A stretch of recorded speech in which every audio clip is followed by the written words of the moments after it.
إن الدين عند الله الإسلام۔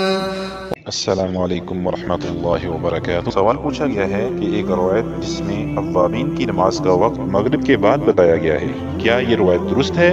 جواب: سنن ابن ماجہ کی ایک روایت ہے، لیکن یہ سند ضعیف ہے۔ اس کے جو مقابلے میں صحیح مسلم میں حدیث موجود ہے الصلاۃ الاوابین کے حوالے سے، لیکن اوابین مغرب کے بعد نہیں بلکہ اوابین کی نماز زوال سے پہلے پڑھنی چاہیے۔ زوال سے تھوڑا پہلے سورج جب ہیٹ اپ ہو چکا ہوتا ہے۔ صحیح مسلم میں حدیث کے اوابین کی نماز کا وقت ہوتا ہے جب اونٹنیوں کے بچوں کے پاؤں جلتے ہیں دھوپ میں یا صحرا میں، تو وہ اپنی ماں کی طرف لوٹتے ہیں۔ اوابین لوٹنے والے کو کہتے ہیں، واب کا معنی ہی لوٹنے والا ہوتا ہے۔ تو یہ وقت ہوتا ہے نماز اوابین کا۔ اللہ سے محبت رکھنے والے اسی وقت میں اللہ رب العالمین کی طرف لوٹتے ہیں۔ یہ وقت ظہر کے اول وقت سے تقریباً 1 گھنٹہ پہلے کا ہوتا ہے۔ باقی مغرب کے بعد اوابین والی روایت ضعیف ہے۔ بعض علماء فضائل میں ضعیف روایت بیان کرنے کے قائل ہیں، اس لیے وہ بیان کرتے رہتے ہیں تاکہ لوگ نفلی نمازوں کا اہتمام بھی کریں۔ واللہ اعلم بالصواب۔